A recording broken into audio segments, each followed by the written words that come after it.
ہم ابھی ڈاکٹر کے پاس جا رہی ہیں اور میں کوئی تمہارا بہانہ نہیں سنوں گی۔ زویا سرل سخت لہجے میں کہتی اٹھی اور اپنا پرس اٹھانے لگی۔ میں بالکل ٹھیک ہوں زویا، بس تھوڑی سی گھبراہٹ ہی تو ہے۔ ابھی جوس پیا ہے نا، ٹھیک ہو جاؤں گی۔ مہری نے آنکھوں پر بازو رکھے بیڈ پر کروٹ بدلی۔ وہ آج صبح سے یہاں آئی تھی اور کچھ بجھی بجھی لگ رہی تھی۔ ابھی بھی گھبراہٹ کے مارے زویا کے کمرے میں بیڈ پر لیٹی تھی۔ زویا کئی بار اسے ہاسپٹل جانے کا بول چکی تھی مگر وہ جانے کو تیار نہیں تھی۔ زویا نے گہرا سانس لیا، پھر اس کے پاس آ کر رکی۔ مہرین عباس، 2 منٹ کے اندر اندر اٹھ جاؤ ورنہ۔ اس نے دھمکی جان بوجھ کر ادھوری چھوڑ دی۔ مہرین نے آنکھوں سے بازو ہٹا کر اسے دیکھا۔ آج وہ بہت دنوں کے بعد پرانی زویا لگی تھی۔ ایسے کیا دیکھ رہی ہو؟ اس نے مہرین پر سے کمبل کھینچ کر اتارا۔ جلدی اٹھو، میں نے فون پر ڈاکٹر سے اپائنٹمنٹ لے لی ہے۔ اس نے اپنا موبائل پرس میں ڈالتے بتایا تھا۔ مہرین سر جھٹکتی اٹھی۔ اب جب تک وہ ہاسپٹل نہ چلی جاتی زویا کو سکون نہیں آنا تھا۔ آدھے گھنٹے کے بعد وہ دونوں ایک ساتھ ہاسپٹل میں داخل ہو رہی تھی۔ زویا ریسیپشن پر کھڑی لڑکی سے کچھ پوچھنے لگی۔ مہرین بے دلی سے آس پاس کا جائزہ لے رہی تھی۔ اس طرف زویا نے اسے چلنے کا اشارہ کیا۔ وہ مطلوبہ ڈاکٹر کے روم کے پاس پہنچی تو ماس کو پہلے سے دروازے کے پاس کھڑے پایا۔ ان کو آتے دیکھ وہ فوراً سے مہرین کی جانب بڑھا تھا، جو حیرت سے کبھی اسے تو کبھی زویا کو دیکھ رہی تھی۔ کیا ہوا ہے تمہیں؟ مجھے زویا نے میسج کر کے بتایا کہ تمہاری طبیعت ٹھیک نہیں ہے۔ مہرین نے کنکھیوں سے زویا کو دیکھا جو مسکراہٹ دبانے کی ناکام کوشش کر رہی تھی۔ تمہاری طبیعت زیادہ خراب تھی تو تم مجھے صبح بتا دیتی، میں آفس تو نہ جاتا۔ وہ واقعی پریشان لگ رہا تھا۔ مہرین ہولے سے مسکرائی۔ زویا نے چہرہ دوسری جانب پھیر لیا۔ میں ٹھیک ہوں، بس تھوڑی سی گھبراہٹ تھی۔ یہ تو زویا کو چین نہیں مل رہا تھا، مجھے زبردستی یہاں لے آئی۔ تو اچھا ہی کیا نا وہ تمہیں یہاں لے آئی، ورنہ تم نے تو مجھے بتانا بھی نہیں تھا۔ بالکل، زویا نے بھی ماس کی تائید کی تھی۔ تم دونوں کا کیا سارا دن مجھے یوں ہی لیکچر دیتے گزر جائے گا؟ مہرین نے خفگی سے ان دونوں کو گھورا تھا۔ پھر وہ اور ماس اس کے چیک اپ کے لیے اندر چلے گئے۔ زویا کا کہنا تھا کہ وہ یہیں باہر بیٹھ کر ان کا انتظار کرے گی۔ وہ وہیں کوریڈور میں بیٹھی وہ وہیں کوریڈور میں رکھی کرسیوں میں سے ایک پر بیٹھ گئی تھی۔ آس پاس نگاہیں دوڑائی، وہاں بہت سے ڈاکٹر اور نرسیں آ جا رہے تھے۔ بہت سے مریض بھی وہاں سے گزرتے دکھائی دے رہے تھے۔ کوئی ویل چیئر پر بیٹھا تھا تو کسی کے سر پر بازو اور پٹیوں میں جکڑے ہوئے تھے۔ کوئی بیساکھیوں کے سہارے چل رہا تھا تو کوئی کسی اپنے کا سہارا لیے۔ تبھی کوریڈور میں اچانک سے شور برپا ہوا۔ بھاری قدموں اور تیز بولنے کی آواز اس کی سماعت سے ٹکرائی۔ اس نے گردن موڑی تو سامنے اسٹریچر پر کسی کو ڈالے کوئی تیزی سے آئی سی یو کی جانب لے جا رہا تھا۔ اسٹریچر اس کے سامنے سے گزرا تو اس نے دیکھا اس پر کوئی آدمی لیٹا تھا۔ اس کی آنکھیں بند اور وجود خون سے لت پت تھا۔ وہ تیزی سے آگے سے گزر گیا مگر زویا کی آنکھیں ایک جگہ پر چپکی رہ گئی۔ وہ اپنی جگہ پر ساکت ہو گئی۔ بہت سے مناظر آنکھوں کے سامنے سے گھومنے لگے۔ ایک دم ہی سے گھبراہٹ ہونے لگی۔ اسے وہاں ہر طرف آصف کا وجود نظر آنے لگا۔ وہ فوراً وہاں سے اٹھی اور آگے بڑھنے لگی۔ وہ کہاں جا رہی تھی وہ نہیں جانتی تھی، اسے بس کسی طرح اس سارے شور سے دور جانا تھا۔ تیز تیز چلتی وہ دائیں جانب مڑی۔ یہ کوریڈور بالکل خالی پڑا تھا۔ وہاں رکھی ایک کرسی پر وہ گرنے کے انداز میں بیٹھ گئی، آنکھیں مودے دیوار سے سر ٹکائے۔ کیا ساری اذیتیں، ساری تکلیف اسی کی زندگی میں آنی تھی؟ اس کی زندگی آخر اتنی مشکل کیوں تھی؟ خدا اتنی مشکل زندگی کسی کو نہ دے۔ اس کی سماعت میں ایک اجنبی آواز ابھری تو اس نے جھٹ سے آنکھیں کھولی۔ اس کے عقب میں ایک نرس بیٹھی تھی۔ وہ یقیناً زویا سے مخاطب تھی، مگر اس نے تو یہ بات صرف سوچی تھی، پھر اسے کیسے؟ سوری؟ زویا کے چہرے پر الجھن ابھری۔ نرس نے سامنے بند دروازے کی جانب اشارہ کیا۔ میں اس لڑکی کی بات کر رہی ہوں جو اندر ہے۔ اسے 4 دن پہلے یہاں لایا گیا تھا، وہ بہت بری حالت میں ہے بیچاری۔ وہ اسے یہ سب کیوں بتا رہی تھی؟ شاید اسے یہ داستان سنانے کے لیے کوئی اور نہیں ملا تھا۔ زویا بھی خاموشی سے سنتی رہی۔ کسی نے اسے بری طرح سے مارا تھا۔ اس کے سر پر کسی زوردار شے سے ضرب لگائی گئی تھی۔ اسے بہت کچھ یاد بھی نہیں ہے۔ بہت برا ہوا، وہ بس اتنا ہی کہہ پائی۔ نرس نے نفی میں سر ہلایا۔ برا نہیں ہے، برا یہ نہیں ہے۔ جانتی ہو برا کیا ہے؟ وہ زویا کو دیکھ رہی تھی۔ انہوں نے اس کی زبان کاٹ دی۔ اس کے دائیں ہاتھ کی انگلیاں غائب تھی۔ کوئی اسے اس حالت میں اس کے گھر کے سامنے پھینک کر چلا گیا۔ وہ اب بول نہیں سکتی، بس جب جب ہوش آتی ہے چیختی رہتی ہے۔ ڈاکٹرز کہہ رہے تھے وہ پاگل ہو گئی ہے۔ کوئی کسی کو اتنی اذیت کیسے دے سکتا ہے؟ مجھے لگتا ہے اس کے ساتھ یہ سب کرنے والا کوئی وحشی درندہ ہے۔ انسان تو ایسا نہیں کر سکتے۔ انسان سے بڑا وحشی درندہ بھی کوئی ہو سکتا ہے کیا؟ زویا سوچ کر رہ گئی تھی۔ پھر اسے خیال آیا کیسے وہ کچھ دیر پہلے اپنی زندگی کے متعلق شکوہ کر رہی تھی، بنا یہ سوچے سمجھی کہ اس دنیا میں وہ اکیلی نہیں ہے۔ جس کی زندگی میں دکھ تکلیفیں تھی وہ اکیلی نہیں تھی، جسے آزمایا جا رہا تھا۔ دنیا میں ہر انسان پر ایسا وقت ضرور آتا ہے جب خدا اس کا صبر آزماتا ہے۔ پھر ایسے وقت میں ہم کیا کرتے ہیں؟ بجائے صبر و شکر کرنے کے ہم شکوہ کرنے لگتے ہیں۔ اس نے فوراً سے خدا سے معافی مانگی۔ اسے بھی تو آزمایا جا رہا تھا، پھر وہ کیوں صبر چھوڑ کر ناشکری کرنے لگی تھی؟ وہ اپنے خیالوں میں اس قدر مگن تھی کہ نرس کب کی وہاں سے جا چکی تھی، وہ اسے پتہ بھی نہیں چلا۔ اور پھر مہرین کو ماذ کا خیال آیا، اور پھر اسے مہرین اور ماذ کا خیال آیا۔ وہ یقیناً اسے ڈھونڈ رہے ہوں گے۔ وہ پرس سنبھالتی اٹھی، پھر کسی احساس کے تحت نے ایک نظر بند دروازے کو دیکھا۔ اس لڑکی نے کسی کا کیا بگاڑا ہوگا جو اس کے ساتھ اتنا برا ہوا؟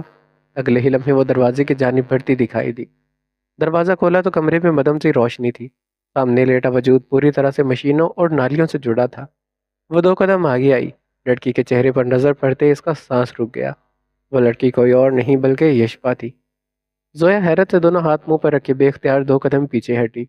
اتنی دیر سے وہ جس لڑکی کے بارے میں سن رہی تھی وہ یشپا تھی؟ وہ دوائیوں کے زیر اثر بیڈ پر بے سود لیٹی تھی۔ اس کے سر پر پٹی بندھی تھی، چہرے اور گردن پر زخموں کے نشان تھے۔ زویا کی نظر اس کے ہاتھ تک گئی۔ اس کا دایاں ہاتھ بھی پٹی میں لپٹا تھا۔ کوئی بھی دیکھ کر جان سکتا تھا اس کی انگلیاں غائب تھی۔ اسے گھبراہٹ ہونے لگی۔ دوست چاہے ہمارے ساتھ لاکھ برا کر لے، اسے تکلیف میں دیکھ کر دل ہمیشہ بے چین ہو جاتا ہے۔ یشپا نے اس کے ساتھ برا کیا تھا، پر اس کے ساتھ یہ ہو وہ ہرگز نہیں چاہتی تھی۔ اس کے ہاتھ کب کپانے لگے، وہ مزید یہاں نہیں ٹھہر سکتی تھی۔ اگلے ہی لمحے وہ کمرے سے باہر نکل آئی۔ تیز تیز قدم بڑھاتی وہ واپس جا رہی تھی۔ یشپا کی یہ حالت آخر کس نے کی ہوگی؟ یا اس کی بھی اور لوگوں سے دشمنی تھی؟ ذہن میں بہت سے سوالات آ رہے تھے، تبھی اس کے ذہن میں ایک چپاکا ہوا۔ ان لوگوں نے اسے قتل کر دیا زویا۔ اس کے جسم کو گولیوں سے بھر کر اس کے گھر کے سامنے پھینک دیا۔ یشپا کی کہی گئی بات اسے یاد آئی تھی۔ انہوں نے اس کی زبان کاٹ دی۔ اس کے دائیں ہاتھ کی انگلیاں غائب تھی۔ کوئی اسے اس حالت میں اس کے گھر کے سامنے پھینک کر چلا گیا۔ نرس نے اسے بتایا تھا۔ اسے ایک لمحہ لگا تھا یہ جاننے میں کہ یشپا کے ساتھ یہ سب کس نے کیا ہوگا۔ وہ لب بھینچے تیز تیز قدم اٹھا رہی تھی جب اچانک سے سامنے آتی کسی لڑکی سے ٹکرائی۔ لڑکی کے ہاتھ میں پکڑی فائلز چھوٹ کر فرش پر جا گری۔ سوری۔ زویا شرمندہ سی ہو کر نیچے بیٹھی اور فائلیں سمیٹنے لگی۔ کوئی بات نہیں، میں کر لوں گی۔ اس نے اس کے ہاتھ سے کاغذ سمیٹے۔ زویا نے نظر اٹھا کر اسے دیکھا۔ لڑکی نے اپنے چہرے کے گرد جامنی سکارف لپیٹ رکھا تھا۔ اس کے دودیا چہرے پر عجیب سی اداسی تھی۔ اس کی بھیگی پلکیں ہنوز جھکی تھی، وہ شاید روتی رہی تھی۔ کیا دکھ تھا اسے؟ کیا اس کی زندگی بھی زویا کی طرح آزمائشوں سے بھری تھی؟ شاید اس سے بھی زیادہ۔ کون جانتا تھا؟ وہ کاغذ سمیٹتا چھوڑ کر یک ٹک اس لڑکی کا چہرہ دیکھ رہی تھی۔ اسے بھی خود پر اس کی نظروں کا حصار محسوس ہوا تو اس نے نظر اٹھائی۔ اس کی آنکھیں سبز تھی، کشمیر کی سرسبز وادیوں جیسی۔ تھینک یو، اس نے رندلائی ہوئی آواز میں کہتے اپنا ہاتھ آگے بڑھایا۔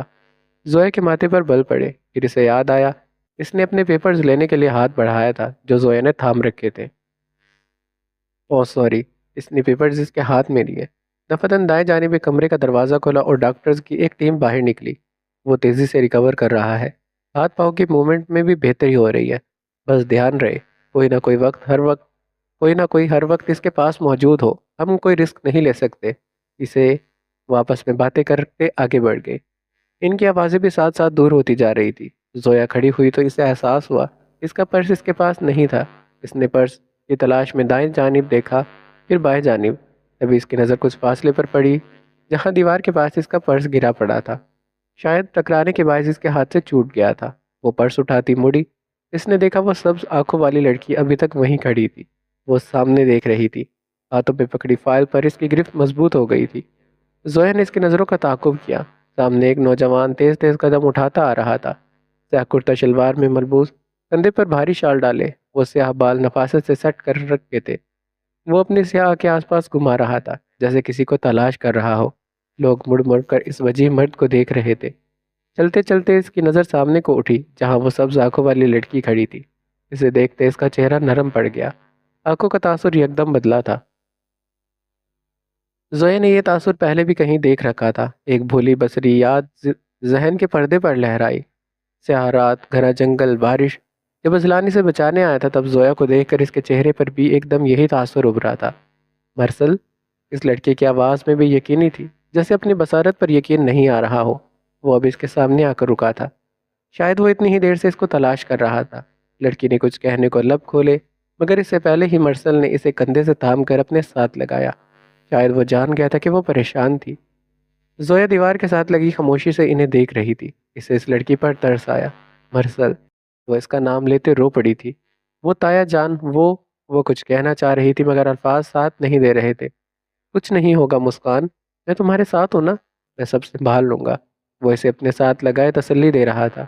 زویا سے مزید وہاں رکنا دوبر ہو گیا تھا۔ وہ ان دونوں کو وہیں چھوڑے آگے بڑھ گئی۔ اسے بہت کچھ یاد آیا تھا۔ آنسو پلکوں پر ٹھہرے بہنے کو بےتاب تھے مگر اس نے پلکیں جھپکا کر انہیں بہنے سے نہیں روکا۔ وہ شکستہ قدم اٹھاتی چل رہی تھی۔ کاش کاش آج ازلان اس کے ساتھ ہوتا، اسے سہارا دیتا۔ کاش وہ بھی آج اس کے گلے لگ کر رو سکتی۔ کاش کاش کاش۔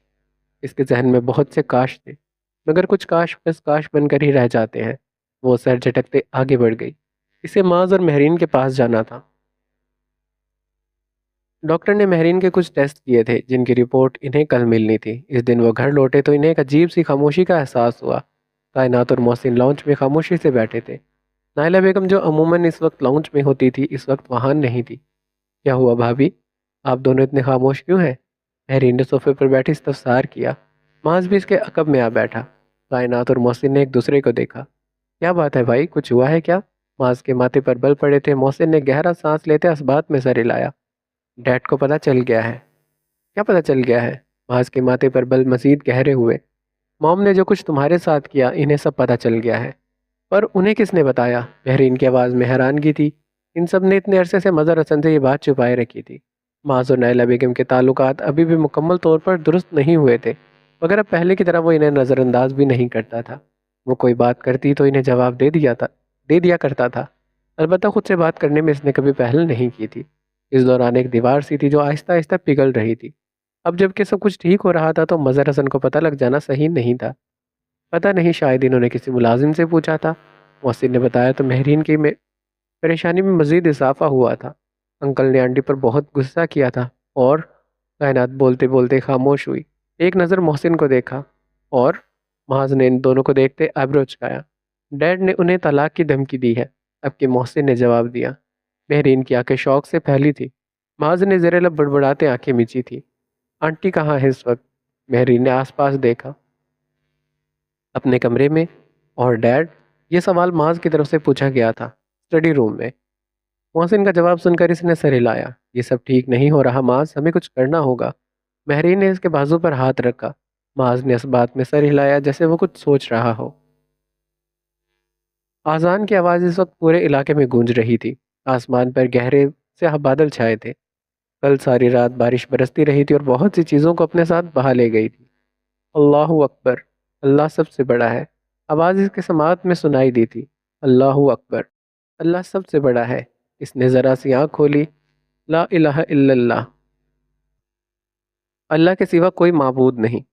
کمرے میں گپ اندھیرا تھا۔ وہ بیڈ پر سیدھی ہوئی اور سائیڈ لیمپ کو جلایا۔ سرد روشنی پورے کمرے میں پھیل گئی تھی۔ زویا بیڈ سے اتری اور وضو کرنے چلی گئی۔ کچھ دیر کے بعد وہ وضو کر کے نکلی تو چہرہ اور بازو گیلے تھے۔ ایک بڑی سی سفید چادر اس نے اٹھا کر اپنے چہرے کے گرد لپیٹی۔ وہ بے سکون تھی، اسے سکون کی ضرورت تھی۔ وہ اللہ کی عبادت سے بڑھ کر سکون کس شے میں، اور اللہ کی عبادت سے بڑھ کر سکون کس شے میں ہوگا؟ اللہ کی عبادت ہی تو ہمارے قلب کو سکون پہنچاتی ہے۔ اس کی ہی یاد تو دل کو اطمینانیت دیتی ہے، روح کو سکون دیتی ہے۔ اس نے نماز پڑھی اور دعا کے لیے ہاتھ اٹھائے۔ دعا مانگتے وہ پھوٹ پھوٹ کر روئی تھی۔ اسے یہاں اپنے آنسو چھپانے کی ضرورت نہیں تھی۔ ایک اللہ ہی تو ہے جس کے سامنے وہ اپنا ہر دکھ، ہر تکلیف بیان کر سکتی تھی۔ انسان سے کب دکھ بانٹا جاتا ہے؟ دکھ تو اپنے رب سے بانٹا جاتا ہے، جو اپنے بندوں کو سنتا ہے، جو انہیں مشکل سے نکال کر آسانی عطا کرتا ہے، جو 70 ماؤں سے زیادہ اپنے بندوں سے پیار کرتا ہے، جس کے سوا کوئی معبود نہیں ہے، جس کے ہاتھ میں پوری دنیا کی بادشاہی ہے۔ دعا سے فارغ ہو کر اس نے جائے نماز طے کر کے واپس رکھی، چادر اتار کر دوپٹہ اٹھایا اور کندھوں پر پھیلا لیا۔ پھر کمرے سے باہر نکل آئی۔ اس کا رخ ختیجہ کے کمرے کی جانب تھا۔ وہ جیسے جیسے چلتی جا رہی تھی حال کی بتیاں اس کے ساتھ ساتھ روشن ہو رہی تھی۔ اس نے ہلکی سی دستک کے بعد ختیجہ کے کمرے کا دروازہ دھکیلا تو توقع کے عین مطابق وہ جاگ رہی تھی۔ وہ بیڈ پر بیٹھی قرآن پاک کی تلاوت کر رہی تھی۔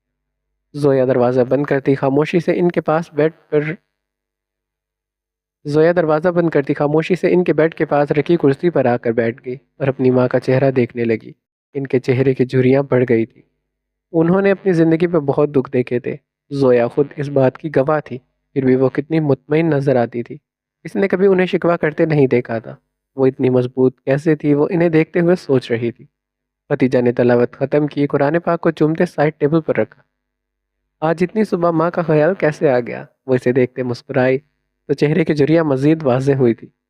زویا کرسی سے اٹھی اور ان کی گود میں سر رکھ کے بیڈ پر لیٹ گئی۔ کیوں؟ ماں کو یاد کرنے کے لیے کوئی ٹائمنگ فکس ہے؟ وہ ہلکا سا مسکرائی۔ ختیجہ نرمی سے اس کے بال سہلانے لگی۔ آپ اتنی مضبوط کیسے ہیں اماں؟ اس نے آخرکار پوچھ ہی لیا۔ کوئی بھی پیدائشی مضبوط نہیں ہوتا زویا، وقت اور حالات بنا دیتے ہیں۔ پھر بھی اماں، میں بہت کوشش کرتی ہوں صبر کرنے کی، پر نہیں ہو رہا۔ آج بھی لگتا ہے یہ سب ایک بھیانک خواب ہے۔ پتہ ہے زویا، اللہ جب کسی سے محبت کرتا ہے تو اسے تکلیف دے کر آزماتا ہے اور پھر صبر عطا کرتا ہے۔ زندگی تو آزمائشوں کا سمندر ہے، کسی سے لے کر آزمایا جاتا ہے، کسی کو بے تحاشا دے کر۔ پر یہ ساری آسائشیں آزمائشیں ہمارے لیے ہی کیوں ہیں؟ وہ آج ہر سوال کا جواب چاہتی تھی۔ میں نے کتنے سال آصف سے ملنے کی دعائیں کی، وہ پھر بھی ہم سے دور ہو گیا۔ اس کی آواز گیلی ہوئی۔ ختیجہ نے گہرا سانس لیا۔ جانتی ہو اللہ تعالیٰ نے قرآن مجید میں کیا فرمایا ہے؟ اور ضرور ہم تمہیں آزمائیں گے، کچھ ڈر اور بھوک سے، اور کچھ مالوں سے، اور جانوروں سے، اور پھلوں کی کمی سے، اور خوشخبری سنا دو صبر کرنے والوں کو۔ سورہ بقرہ 155۔ ان کی آنکھیں نم ہوئی تھی۔ اتنا سکون دیتا ہے نا اللہ پاک کا کلام۔ ہم نہیں جانتے ہمارے لیے کیا بہتر ہے کیا نہیں، مگر جو وہ ہمارا رب ہے نا، وہ ہم سے بہت محبت کرتا ہے۔ اس کے فیصلوں میں کیا مصلحت چھپی ہے ہم نہیں جانتے۔ وہ آہستہ آہستہ اس کے بال سہلا رہی تھی۔ ہمیں بس صبر کرنا ہے میری بچی، اللہ کے فیصلوں پر سوال نہیں اٹھاتے، بس سر جھکا کر صبر کرو اور سوچا کرو کہ اس فیصلے میں ہمارے لیے کوئی بہتری ہوگی۔ زویا نے نماکوں سے اسبات میں سر ہلایا۔ بے شک وہ اپنے پسندیدہ بندوں کو آزماتا ہے، اسے بھی تو آزمایا جا رہا تھا، اسے بھی اب صبر کا دامن تھامنا تھا۔ کھڑکی سے ٹھنڈی ہوا کا جھونکا اندر آیا جو اسے اپنے چہرے پر محسوس ہوا۔ ایک تازگی بھرا احساس اس کے اندر تک سرایت کرنے لگا۔ معاذ کی آج آفس میں کوئی امپورٹنٹ میٹنگ تھی تو مہرین ڈرائیور کے ساتھ خود ہی ہاسپٹل سے اپنی رپورٹیں لینے چلی آئی۔ وہ رپورٹس پر لکھی خبر کو پڑھ کر گویا سانس لینا بھول گئی تھی۔ وہ حیرت سے کبھی رپورٹس تو کبھی سامنے بیٹھے ڈاکٹر کو دیکھ رہی تھی۔ کنگریچولیشنز مس معاذ، آپ ایکسیپٹڈ ہیں،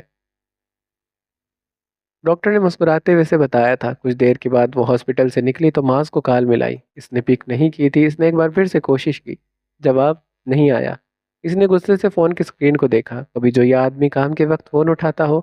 سنو، اس نے ڈرائیور کو مخاطب کیا، مجھے معاذ کے آفس لے چلو، وہ اب وہیں جا کر اسے خبر دے گی۔ گھر بیٹھ کر اس کی واپسی تک وہ انتظار نہیں کر سکتی تھی۔ یس میم، ڈرائیور نے سر ہلایا۔ گاڑی معاذ کے آفس کی جانب موڑ دی۔ آفس پہنچنے پر معاذ کی سیکرٹری نے اسے اطلاع دی کہ وہ ابھی میٹنگ میں ہے۔ آپ کہیں تو میں انہیں انفارم کر دوں؟ سیکرٹری نے مسکراتے ہوئے پوچھا تھا۔ نہیں، رہنے دو، میں ویٹ کر لوں گی۔ معاذ کو ڈسٹرب کرنا اسے اچھا نہیں لگا تھا۔ وہ وہیں پر رکھی ایک کرسی پر بیٹھ کر اس کا انتظار کرنے لگی۔ 10 منٹ گزرے، وہ اسی طرح بیٹھی رہی۔ سیکرٹری گاہے بگاہے لیپ ٹاپ سے نگاہیں ہٹا کر اسے دیکھ لیتی، جو بے چینی سے لب کاٹ رہی تھی۔ وہ آج سے پہلے کبھی اس کے آفس نہیں آئی تھی۔ سبھی سے جانتے تھے مگر دیکھ پہلی بار رہے تھے۔ 15 منٹ مزید گزر گئے۔ میٹنگ ابھی تک ختم نہیں ہوئی تھی۔ مہرین سے اب مزید صبر کرنا مشکل ہو گیا تھا۔ وہ تو معاذ کو جلد از جلد یہ خبر سنانا چاہتی تھی۔ میم، سیکرٹری اس کے پاس آئی، شاید وہ اس کی بے چینی سمجھ گئی تھی۔ آپ چاہیں تو سر کے کیبن میں بیٹھ کر انتظار کر لیں، میٹنگ ختم ہونے میں تو ابھی کافی دیر ہے۔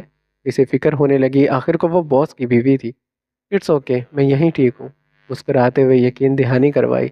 وہ سر ہلاتی واپس چلی گئی۔ 10 منٹ مزید گزر گئے، 20 اور پھر 30۔ اسی پر لفٹ کا دروازہ کھلا اور معاذ باہر نکلا۔ مہرین اسے دیکھتے بے اختیار اپنی جگہ سے کھڑی ہوئی تھی۔ اس کے ساتھ 3 سوٹڈ بوٹڈ آدمی تھے جن کے ہمراہ وہ چلا آ رہا تھا۔ ان میں سے ایک آدمی تیز تیز انگریزی بولتا ہوا کچھ کہہ رہا تھا۔ معاذ نے سر ہلایا اور اگلے ہی لمحے اس کی نظر چند قدم دور کھڑی مہرین پر پڑی۔ وہ جہاں تھا وہیں رک گیا، چہرے پر الجھن پھر پریشانی نمایاں ہوئی۔ اس نے مڑ کر ساتھ کھڑے آدمیوں سے مسکراتے کچھ کہا۔ جواباً وہ مسکرائے اور اسے ہاتھ ملاتے وہاں سے چلے گئے۔ وہ لمبے لمبے ڈاک بھرتا مہرین کی جانب آیا، اسے کندھوں سے تھام کر سر تپاؤں دیکھا۔ کیا ہوا مہرو، تم یہاں؟ تمہاری طبیعت تو ٹھیک ہے؟ وہ یکدم بہت پریشان ہوا تھا۔ مہرین نے کنکھیوں سے اس کی سیکرٹری کو دیکھا۔ اس کی نظر لیپ ٹاپ پر اس طرح گڑی تھی گویا اس نے نظر اٹھائی تو اگلا سانس نہیں لے سکے گی۔ میں ٹھیک ہوں، معاذ کو دیکھتے یقین دہانی کروائی۔ میں تمہیں کال کر رہی تھی پر تم نے پک نہیں کی۔ مجھے تمہیں کچھ بتانا تھا۔ بس انتظار نہیں ہوا تو یہاں چلی آئی۔ میرا فون سائلنٹ پر تھا، اسی لیے شاید وہ کہتے کہتے رکا۔ بھویسو کیڑی، تم کب سے یہاں بیٹھی ہو؟ میں بس ابھی کچھ دیر پہلے آئی تھی، معاذ نے سر ہلایا۔ ردا، اس نے سیکرٹری کو مخاطب کیا، جس نے ایک دم سے ہڑبڑا کر چہرہ اٹھایا۔ مہرین کب سے یہاں بیٹھی ہے؟ پچھلے 1 گھنٹے سے باس، اس نے سچ بتا دیا۔ معاذ نے حیرت سے مہرین کو دیکھا۔ تم 1 گھنٹے سے یہاں؟ معاذ، مہرین نے اس کی بات کاٹی، تم یہی باتیں کرتے رہو گے، یہ پوچھو گے کہ میں یہاں کیوں آئی ہوں؟ اس نے جلدی سے بات کا رخ موڑا، یہ نہ ہو اسے سیکرٹری کے سامنے ہی ڈانٹ پڑ جائے۔ معاذ کے کندھے ڈھیلے ہوئے، اسے احساس ہوا وہ ٹھیک کہہ رہی تھی۔ ایک تو پہلے ہی وہ 1 گھنٹے سے یہاں بیٹھی تھی، اور وہ تھا کہ اسے مزید انتظار کروا رہا تھا۔ اچھا سوری، آؤ آفس میں بیٹھ کر بات کرتے ہیں۔ وہ اسے ساتھ لیے اپنے کیبن میں آیا۔ تمہارے لیے کچھ منگواؤں؟ چائے، کافی؟ معاذ نے دروازہ بند کرتے پوچھا تھا۔ مہرین اس کی طرف گھومی، وہ اب آمنے سامنے کھڑے تھے۔ اس نے ہاتھ میں پکڑی رپورٹ اس کی جانب بڑھائی تھی۔ یہ کیا ہے؟ کھول کر دیکھ لو، مہرین نے لہجے کو سنجیدہ بنایا۔ معاذ کے ماتھے پر بل پڑے تھے، اس نے رپورٹ اس کے ہاتھ سے لے کر کھولی۔ اس کی نظر رپورٹس پر تھی اور مہرین کے اس کے چہرے پر۔ وہ جیسے جیسے پڑھ رہا تھا، اس کے چہرے پر پہلے حیرت، پھر الجھن اور پھر بے تحاشا حیرت ابھری۔ مہرو تم؟ اسے سمجھ نہیں آیا بات کو مکمل کیسے کرے۔ مہرین لب بیچے مسکراہٹ دبانے کی کوشش کر رہی تھی۔ معاذ کا سوال سمجھتے اس بات میں سر ہلایا۔ معاذ نے آگے بڑھ کر اسے اپنے ساتھ لگایا۔ کنگریچولیشنز، اس کے سینے پر سر رکھے وہ آہستہ آواز میں بولی تھی۔ معاذ نے جواباً اسے مزید بھینچ کر خود کے ساتھ لگایا۔ وہ خوش تھا، بے تحاشا خوش، اور اس خوشی کو وہ الفاظ میں بیان نہیں کر سکتا تھا۔ عباس خان کی ابھی آفس سے واپسی ہوئی تھی۔ وہ کمرے میں جانے کے بجائے لانچ میں بیٹھ گئے تھے۔ آفس کا سارا کام اب انہوں نے اکیلے ہی سنبھال رکھا تھا۔ زویا ہاتھ میں جوس کا گلاس لیے فضیلہ بیگم کے کمرے کی جانب جا رہی تھی جب ان کی نظر پڑی۔ صوفے کی پشت سے ٹیک لگائے وہ آنکھوں سے کنپٹی سہلا رہے تھے۔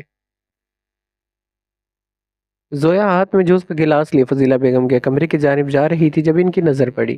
صوفے کی پشت سے ٹیک لگائے وہ انگلیوں سے کنپٹی سہلا رہے تھے۔ اس 6 ماہ کے عرصے میں وہ بہت بوڑھے لگنے لگے تھے۔ آپ آج آفس سے جلدی آ گئے انکل؟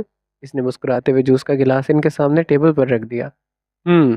وہ جیسے ایک دم چونکے تھے، پھر زویا کو وہاں کھڑے دیکھا تو مسکرائے، مگر مسکراہٹ نے چہرے کا ساتھ نہیں دیا۔ زویا کچھ نہیں بولی، اس کی اپنی مسکراہٹ بھی تو ایسی ہی تھی۔ بس بیٹا آج تھک گیا تھا تو سوچا جلدی گھر چلا جاتا ہوں۔ آپ کی طبیعت تو ٹھیک ہے؟ زویا پریشان ہوئی تھی۔ عباس خان نے لب بھینچے اور اسبات میں سر ہلایا۔ انہیں اس سمے وہ بالکل آصف کی طرح لگی تھی۔ میں ٹھیک ہوں، تم بتاؤ تمہاری آنٹی سو گئی؟ نہیں، وہ جاگ رہی ہیں، میں بس ان کے لیے جوس لینے آئی تھی۔ پر یہ آپ پی لیں، میں ان کے لیے اور بنا لاتی ہوں۔ آپ کو کچھ اور چاہیے؟ انہوں نے نفی میں سر ہلایا تو وہ کچن کی جانب چلی گئی۔ کچھ دیر کے بعد وہ فضیلہ بیگم کے کمرے میں بیٹھ کر ان کے سامنے بیٹھی تھی۔ فضیلہ بیگم خاموشی سے جوس کے گھونٹ بھر رہی تھی۔ جوس ختم کرنے کے بعد انہوں نے گلاس اسے دینے کے بجائے سائڈ ٹیبل پر رکھا، پھر اس کے دونوں ہاتھ اپنے ہاتھوں میں لیے۔ جانتی ہو زویا، میں ہمیشہ سے دعا کرتی تھی اس گھر میں جو بھی لڑکی میری بہو بن کر آئے وہ سب کی عزت کرنے والی ہو۔ محبت بہت کر لیتی ہیں مگر عزت کرنے والی لڑکیاں بہت کم ہوتی ہیں۔ میں نے اپنے بچوں پر کبھی اپنا کوئی فیصلہ مسلط نہیں کیا۔ ہر معاملے میں میں نے انہیں ان کی مرضی کے فیصلے کرنے کا حق دیا۔ زویا خاموشی سے انہیں دیکھتی رہی۔ آج وہ عرصے کے بعد اس طرح بول رہی تھی۔ آصف سے تو میں جب بھی شادی کا نام لیتی تھی وہ جان چھڑوا کر بھاگ جاتا تھا۔ وہ کہتا تھا اسے شادی جیسے چکروں میں پڑنا ہی نہیں ہے۔ ان کی آنکھیں نم ہوئی تھی۔ میں اذلان سے ہمیشہ ایک ہی بات کہتی تھی کہ اسے جس دن بھی کوئی لڑکی پسند آئے وہ سب سے پہلے مجھے آ کر بتائے، پھر میں جانوں اور وہ لڑکی۔ اور جانتی ہو، جس دن وہ تمہارے متعلق مجھ سے بات کرنے آیا تھا تو اس نے کیا کہا تھا؟ زویا کے گلے میں کچھ اٹک گیا، شاید وہ آنسو تھے، شاید سانس۔ اس نے کہا، موم، میں نے آپ کی بہو ڈھونڈ لی ہے۔ وہ نم آنکھوں سے مسکرائی۔ مجھے لگا شاید وہ مذاق کر رہا ہے، مگر وہ سیریس تھا۔ پہلی دفعہ مجھے کسی لڑکی کے بارے میں بتا رہا تھا۔ اس دن وہ بہت خوش تھا۔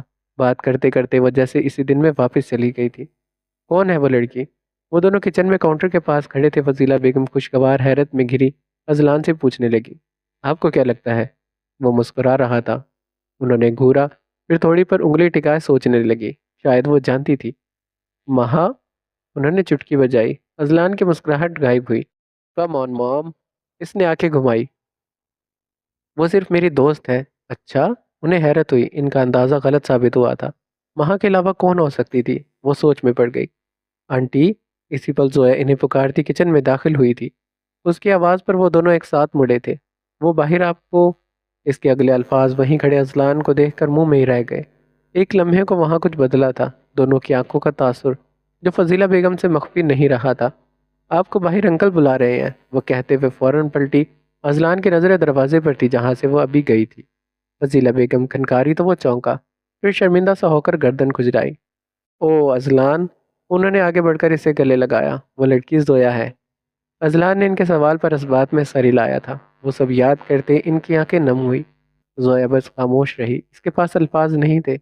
مجھے خوشی ہے اس نے تمہیں چنا، میں نے اس کی آنکھوں میں تمہارے لیے بہت محبت دیکھی تھی۔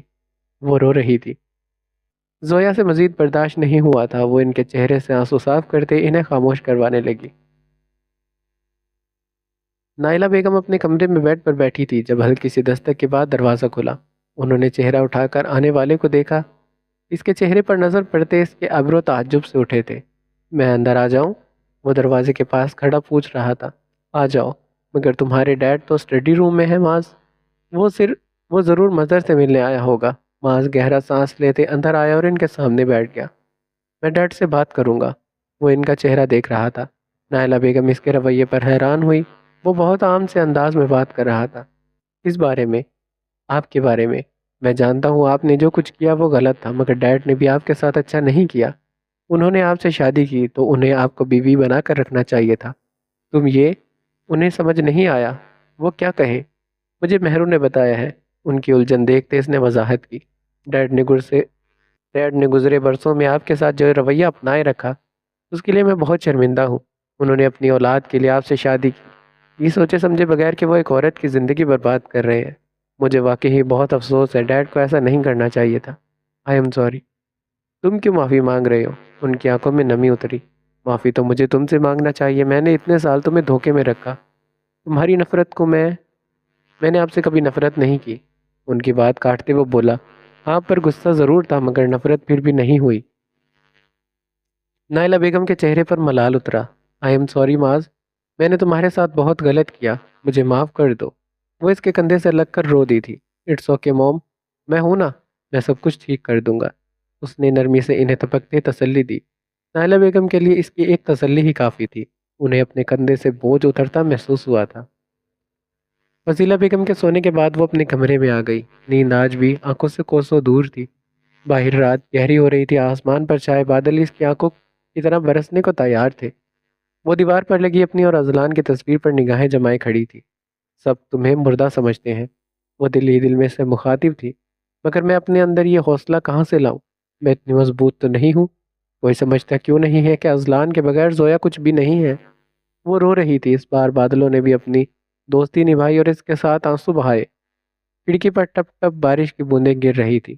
اس نے چہرہ موڑ کر باہر برستی بارش کو دیکھا۔ بارش، ایک بار پھر بارش۔ اس کے سامنے کا منظر تبدیل ہونے لگا۔ ماضی کی حسین یاد۔ وہ اذلان کے ساتھ باہر واک پر تھی۔ یہ ان کی شادی کے چند دن بعد کا قصہ تھا۔ اس دن بھی آسمان پر گہرے سیاہ بادل چھائے تھے۔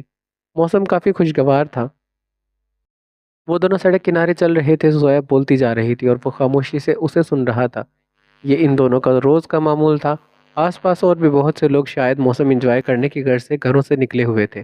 آج وہاں معمول سے زیادہ رش دیکھنے کو مل رہا تھا۔ اگلے ہی لمحے زوردار بادل گرجا اور تڑا تڑ بارش برسنا شروع ہو گئی۔ سب لوگ بارش سے بچنے کے لیے ادھر ادھر بھاگے تھے۔ کچھ عقل مند لوگ اپنے ساتھ چھاتا لائے تھے، انہیں شاید بارش کا اندازہ تھا۔ وہ دونوں بھی فوراً سے ایک قریبی شاپ کے اندر چلے گئے۔ وہ ایک گفٹ شاپ تھی جس کے گلاس ڈور کے سامنے کھڑے وہ باہر کا منظر دیکھ رہے تھے۔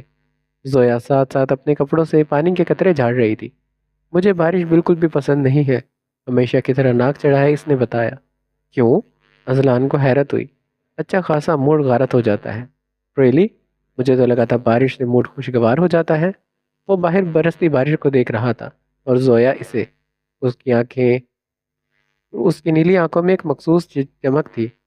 زویا کو یاد تھا پہلی بار اس کی آنکھوں کو دیکھنے پر وہ کتنی خوبصورت لگی تھی۔ آج بھی وہ اتنی ہی دلکش لگ رہی تھی۔ تمہاری آنکھیں بہت خوبصورت ہیں اذلان، بے اختیار اس کے لبوں سے پھسلا، پھر احساس ہونے پر زبان دانتوں تلے دبائی۔ اف، کیا ضرورت تھی بولنے کی؟ اذلان پورا کا پورا اس کی طرف گھوما، پھر ایبرو چکایا۔ میں نے کہا تھا نا، بارش سے موڈ خوشگوار ہو جاتا ہے۔ اس کی آنکھوں میں شرارت رقم تھی۔ وہ فوراً سے چہرہ موڑتی شاپ میں رکھی چیزوں کی جانب چلی آئی۔ وہ نہیں چاہتی تھی اب کی بار اذلان اس کا سرخ پڑتا چہرہ دیکھے۔ آہستہ آہستہ چلتی وہ رکھی چیزوں کو دیکھ رہی تھی۔ وہاں طرح طرح کے شو پیس اور پینٹنگز وغیرہ رکھی تھی۔ ویسے آج مجھے یقین ہو گیا ہے میری آنکھیں واقعی بہت خوبصورت ہیں۔ وہ جیبوں میں ہاتھ ڈالے اس کے پیچھے پیچھے چلتا کہہ رہا تھا۔ زویا نے اس لمحے کو کوسا جب اس نے اس کی تعریف کی تھی۔ زیادہ خوش فہمیاں مت پالو مسٹر اذلان۔ وہ ایک شو پیس اٹھائے اسے الٹ پلٹ کر دیکھنے لگی۔ خوش فہمی نہیں ہے، آپ نے خود ہی میری آنکھوں کو خوبصورت کہا ہے مسز اذلان۔ وہ بات کو گھما کر وہیں پر لے آیا۔ زویا نے اسی لمحے فیصلہ کیا تھا آئندہ اس کے سامنے بنا سوچے سمجھے کچھ نہیں بولے گی۔ یہ کیسا لگ رہا ہے؟ اس نے موضوع بدلنے کی خاطر ایک شو پیس اٹھا کر اسے دکھایا۔ وہ شیشے کا بنا ایک چھوٹا سا درخت تھا جس پر کرسٹل کے پھول لگے تھے۔ اچھا ہے، اذلان نے ایک نظر اسے دیکھا پھر سامنے رکھا ایک شو پیس اٹھایا۔ پر یہ والا زیادہ اچھا لگ رہا ہے۔ وہ کرسٹل کا بنا ہتھیلی کے سائز جتنا کور کا پھول تھا۔ نہیں، ایسا میرے پاس پہلے تھا، اس نے درخت والا شو پیس واپس رکھتے بتایا۔ او، اذلان نے سر ہلایا اور شو پیس واپس رکھنے لگا۔ ہاں، مجھے سبحان نے گفٹ کیا تھا۔ زویا نے کنکھیوں سے اسے دیکھا جس کا ریک تک جاتا ہاتھ لہجے بھر کو رکا۔ اب مزہ آیا، اتنی ہی دیر سے وہ اسے تنگ کر رہا تھا، اب اس کی باری تھی۔ سبحان کے تو فرشتوں کو بھی ایسے شو پیس کے متعلق علم نہیں ہوگا، وہ بس اسے تنگ کرنے کے لیے کہہ رہی تھی۔ تو تمہارے پاس وہ شو پیس ابھی تک ہے؟ عام سے انداز میں اس نے پوچھا۔ وہ اب ساتھ ساتھ چلتے باقی چیزیں دیکھ رہے تھے، انہیں بارش تھمنے تک یہاں انتظار کرنا تھا۔ نہیں، وہ میں پچھلے گھر چھوڑ آئی تھی، اب سوچ رہی ہوں ساتھ ہی لے آتی، نہ تو اچھا لگ رہا تھا۔ اس نے افسوس سے کہتے اذلان کو دیکھا جیسے اس کی رائے مانگ رہی ہو۔ ایک کام کرتا ہوں، وہ چلتے چلتے رکا، میں وہ شو پیس خرید لیتا ہوں۔ زویا نے اسے دیکھا، کتنی پرواہ تھی نا اسے زویا کی، اور وہ اسے کیسے تنگ کر رہی تھی۔ نہیں اذلان، رہنے دو، مجھے اس کی ضرورت نہیں ہے۔ آپ سے کس نے کہا؟ میں وہ آپ کے لیے خریدنے والا ہوں جناب۔ زویا نے ابرو اٹھا کر ناسمجھی سے اسے دیکھا۔ میں تو یہ ماہ کے لیے خریدنے کی بات کر رہا تھا، اگلے ہفتے اس کا برتھ ڈے ہے، سوچ رہا ہوں اسے گفٹ کر دوں۔ اب کی بار اس نے رائے دینے والے انداز میں زویا کو دیکھا جس کا چہرہ ماہ کے نام پر سنجیدہ ہو گیا تھا۔ وہ جان گیا تھا وہ اسے تنگ کرنے کے لیے زبان کا نام لے رہی تھی، کہ اس کے پاس زبان کے نام کا ہتھیار تھا تو وہ بھی ماہ کا نام لے کر اسے تنگ کر سکتا تھا۔ تم اسے گفٹ دینے کے لیے کیوں خریدو گے؟ روبدار بیوی والا انداز۔ وہ محظوظ ہوا کیونکہ وہ میری فرینڈ ہے۔ دونوں ہاتھ پینٹ کی جیبوں میں ڈالے، لاپرواہی سے کندھے اچکائے۔ زویا کی تو مانو سر پر لگی تلوں پر بجھی۔ تو پھر آئندہ اپنے ساتھ اپنی فرینڈ کو ہی لانا۔ وہی ہمیشہ کی طرح چھوٹی چھوٹی باتوں پر ناراض ہونے والی عادت۔ غصے سے پیر پٹکتی باہر کی جانب چلی گئی۔ مطلب خود تو چاہے اپنے ایکس منگیتر کا ذکر کر لے تو خیر ہے، اور وہ بیچارہ اگر اپنی دوست کا بھی نام لیتے تو گناہ ہے۔ زویا، وہ فوراً سے اس کی جانب لپکا۔ باہر بارش ابھی تک برس رہی تھی مگر وہ نظر انداز کرتی سڑک کنارے چلتی جا رہی تھی۔ زویا رکو، وہ اس کے ساتھ ساتھ چل رہا تھا۔ زویا نے نظر انداز کیا۔ ناراض ہو گئی ہو؟ غلطی چاہے جس کی بھی ہو ہمیشہ منانا اذلان کو پڑتا تھا، جیسے تمہیں بہت پرواہ ہے۔ اتنی سی دیر میں وہ دونوں مکمل بھیگ چکے تھے۔ مجھے تمہاری ہی تو پرواہ ہے زویا۔ دھیما لہجہ۔ اچھا سوری، اب موڈ تو بہتر کر لو۔ اس نے چلتے چلتے زویا کا ہاتھ تھاما۔ مجھ سے بات مت کرو اذلان۔ خفگی سے چہرہ دوسری جانب پھیرا، البتہ اس کے ہاتھ سے اپنا ہاتھ نہیں نکالا۔ دور کہیں بادل زور سے گرجا تو خیالوں کا بلبلہ جھٹ سے پھوٹا۔ ماضی کی حسین یادوں سے نکل کر وہ حال کی تلخ حقیقت میں لوٹ آئی۔ وہ اپنے کمرے میں سامنے لگی تصویر کو دیکھ رہی تھی۔ اذلان، آنکھیں موندے پکارا۔ یہ اس کے روز کا معمول تھا، وہ ہر روز یوں ہی آنکھیں موندے سے پکارتی تھی، اور ہمیشہ کی طرح آج بھی آنکھیں کھولنے پر ناکامی کا سامنا ہوا تھا۔ وہ آج بھی اس کے پکارنے پر نہیں آیا تھا۔